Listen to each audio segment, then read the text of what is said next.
हरि ओम।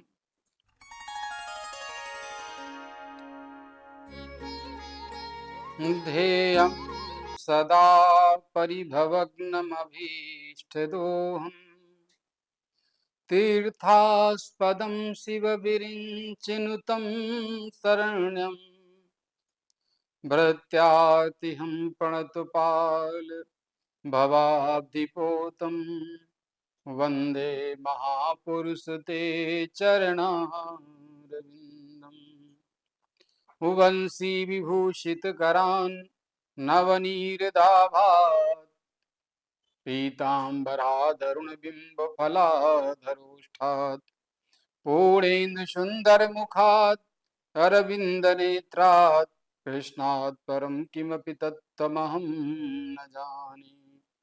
नारायणं नमस्कृत्य नरं चैव नरोत्तमं देवीं सरस्वती व्यासं ततो जयमुदीरयेत्।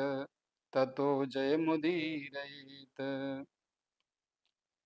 जय जय श्री राधारमण जय जय नवल किशोर जय गोपी चित चोर प्रभु जय जय माखन चोर। मनोजवं मारुततुल्य वेगं जितेन्द्रियं बुद्धिमतां वरिष्ठं वातात्मजं वानरयूथमुख्यं श्रीरामदूतं शरणं प्रपद्ये। श्रीरामदूतं शरणं प्रपद्ये। अखंड ब्रह्मांड के नायक, अनंत विभूतियों से विभूषित, त्रिगुणमयी सृष्टि के रचनाकार, संसार के उत्पत्ति, पालन और प्रलय के हेतु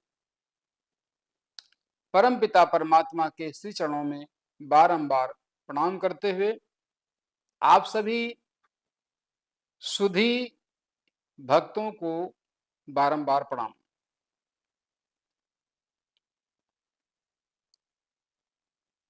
हमारे शास्त्रों में कहा गया, यद्यद आचरित श्रेष्ठा तत्तदैव इतरो जनः सा यत् प्रमाणम कुरुते लोकास्तद अनुवर्तते। कहने का तात्पर्य है, यद्यद आचरित श्रेष्ठा, हमसे जो श्रेष्ठ हैं वो जो आचरण करते हैं, तत्तदैव इतरो जनः, वैसा ही दूसरे लोग आचरण करते हैं। सा यत् प्रमाणम कुरुते, और जैसा वो प्रमाणित कर जाते हैं, ये लोकास्तद अनुवर्तते, संपूर्ण संसार उसी का अनुसरण करता है। समाज की व्यवस्था को स्थापित करने के लिए, अनुशासन बनाए रखने के लिए, मर्यादा को स्थापित करने के लिए, व्यवस्था को व्यवस्थित बनाए रखने के लिए समय समय पर हमारे मनीषियों ने अनेक प्रकार से हमारा मार्गदर्शन किया है।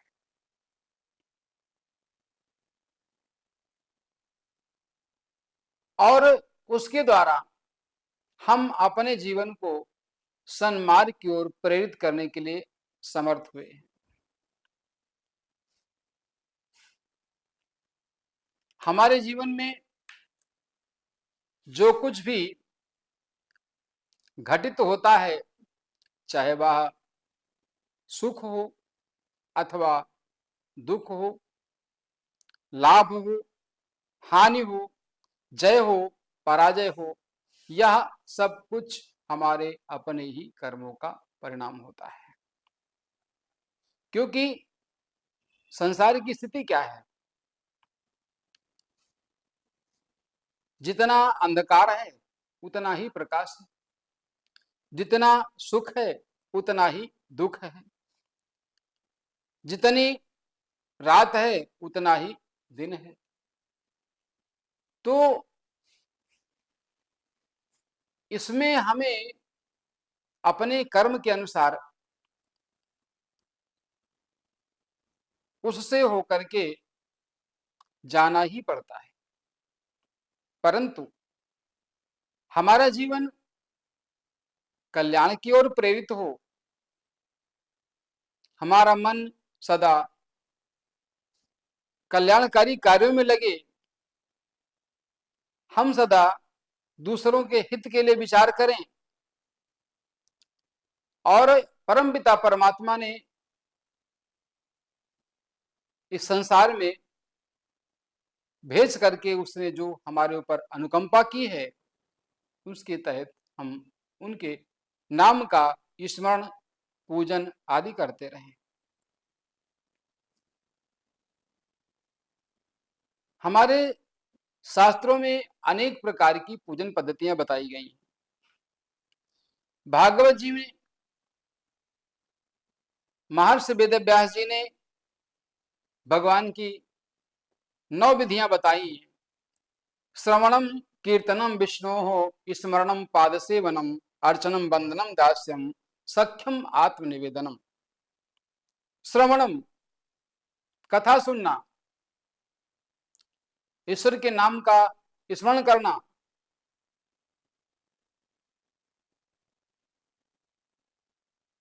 उनके नाम का कीर्तन करना, उनके चरणों की सेवा करना, उनके नाम की वंदना करना, उनकी पत्र पुष्प धूप दीप नैवेद्य आदि से पूजन करना, अर्चना करना, दास भाव से उनकी आराधना करना, पूजा करना, सख्यम आत्मनिवेदनम, सखा भाव से उनकी पूजा करना, आत्मनिवेदनम अर्थात अपना सर्वस्व परमपिता परमात्मा के चरणों में समर्पित कर देना।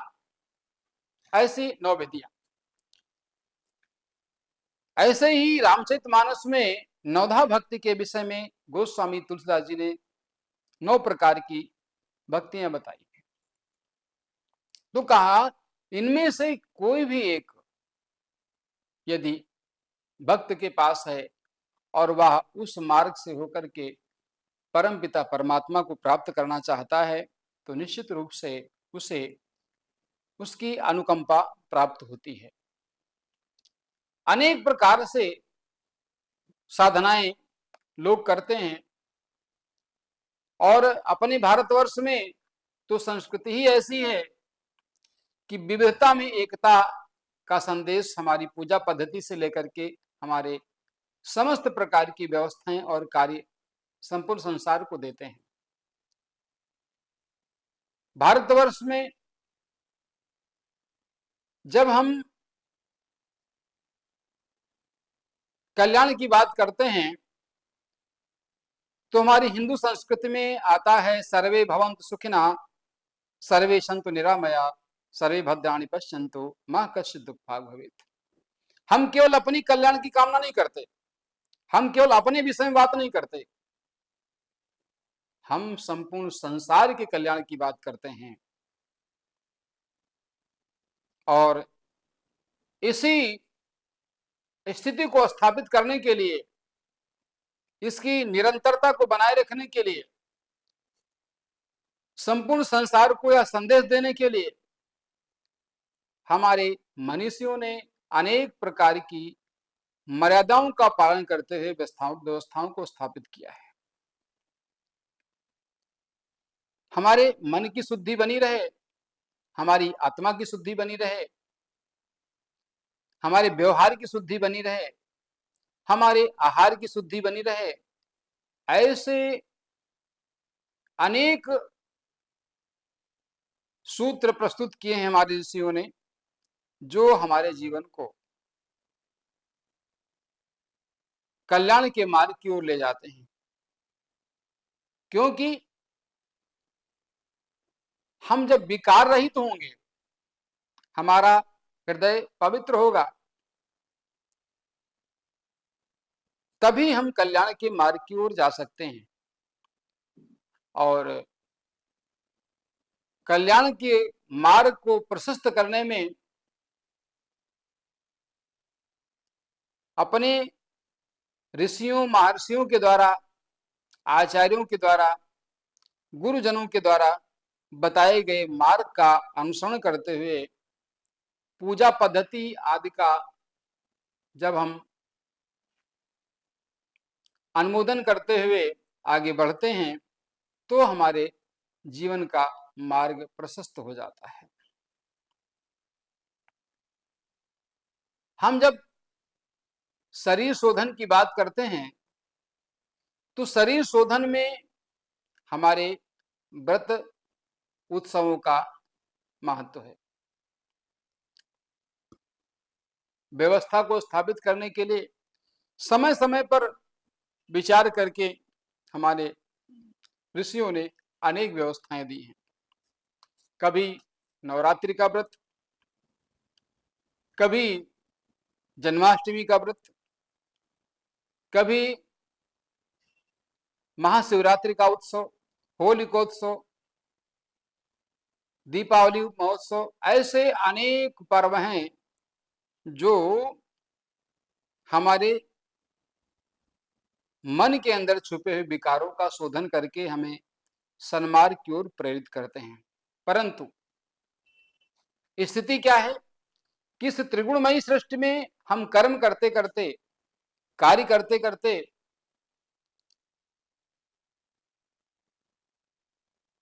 कभी कभी हम भ्रमित हो जाते हैं, अपनी दिशा से भटक जाते हैं।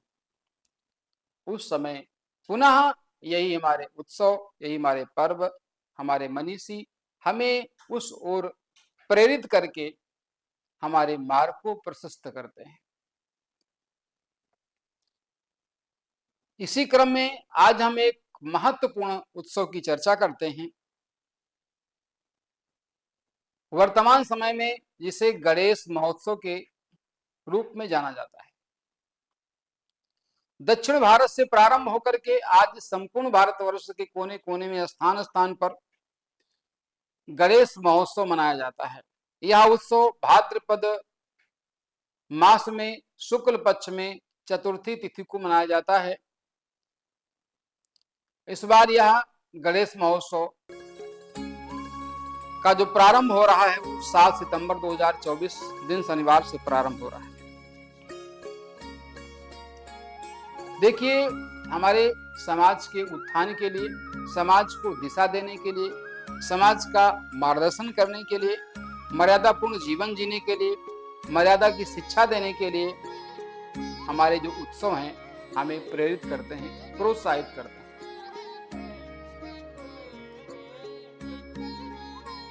देखिए, वैसे तो आप सबने कथा सुनी होगी कि जो गणेश जी की हम पूजा करते हैं, ये गणेश जी माता पार्वती और शिव जी के पुत्र हैं। ये प्रथम पूज्य हुए। भाद्रपद मास की चतुर्थी तिथि को गणेश जी का विग्रह ला करके आचार्यों के द्वारा अथवा स्वयं अपने पूजा आदि की व्यवस्था करके, नैवेद्य पूजन सामग्री की व्यवस्था करके हम गणेश जी की घर में स्थापना करते हैं। किसी मंदिर में करते हैं, किसी स्थान विशेष पर करते हैं और गणेश महोत्सव मनाते हैं। तो अब प्रश्न ये उठता है कि ये गणेश हैं कौन? क्योंकि प्रारंभ में भी जैसा आज ये जो हमारा मनवंतर है, 28वां मनवंतर चल रहा है, तो प्रत्येक मनवंतर में, प्रत्येक कल्प में गणेश जी की पूजा होती थी। तो वो अभी तो गणेश जी पार्वती जी के पुत्र हैं, तो वो गणेश कौन थे जिनका पूजन शिव जी के विवाह में हुआ था, जब सती जी का विवाह शिव जी के साथ हुआ था। मन के अंदर ये जानने की इच्छा होती है। तो शिव पुराण के रुद्र संहिता के अंतर्गत कुमारिका खंड में यह कथा है कि एक दिन माता पार्वती स्नान के लिए जा रही थी, तो उन्होंने अपने पुत्र गणेश को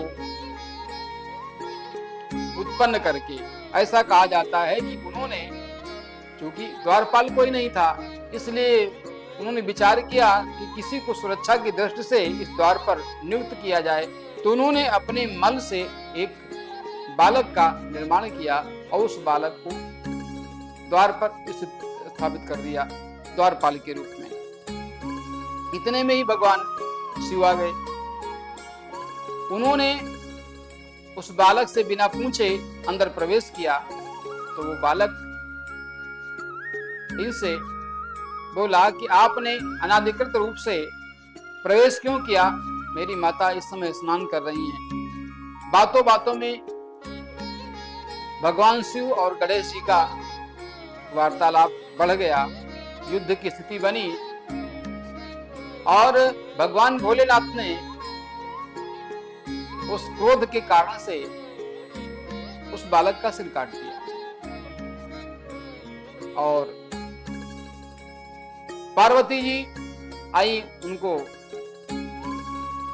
ज्ञात हुआ तो क्रोधित हुई, परंतु भगवान भोलेनाथ ने देवताओं के आग्रह पर गणेश जी को पुनः जीवित कर दिया और उनको एक हाथी के बच्चे का सिर लगा दिया। अब प्रश्न ये है कि ये गणेश जी देवताओं में वरेण्य कब से हो गए? इनका पूजन कब से किया जाने लगा? क्योंकि पहले जो देवताओं का पूजन होता था उसमें भी गणेश जी का पूजन होता था। वेदों में आता है गला नाम त्वा गणपति गुम हवा महे, प्रिया नाम त्वा प्रियपति गुम हवा महे, निधि नाम त्वा निधिपति गुम हवा महे, वशुम हम जामि गर्भधम तुम जासी गर्भधम, ऐसा मंत्र है, पढ़ते हैं। तो इस मंत्र से प्रतीत होता है कि जिन गणेश जी की हम पूजा करते हैं, गणानाम त्वा गणपति, यानी जो गण है, जो समूह है, देवताओं के समूह में ही श्रेष्ठ होते थे। तो एक बार देवताओं में ये चर्चा हुई कि भाई सबसे श्रेष्ठ कौन है। तय हुआ कि इस ब्रह्मांड का जो चक्कर लगा करके सर्वप्रथम आ जाएगा वही श्रेष्ठ माना जाएगा और गणेश के रूप में उसी की पूजा होगी। सभी देवता लोग अपने अपने तीव्रगामी वाहनों पर बैठ करके ब्रह्मांड का चक्कर लगाने के लिए निकल पड़े, परंतु गणेश जी का जो वाहन था वो मूषक था, चूहा, जो सबसे धीमी गति से चलने वाला।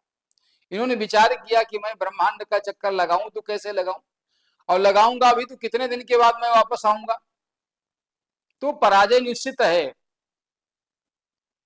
कि पता नहीं कितने दिन के बाद मैं वापस आऊं। तो इन्होंने विचार किया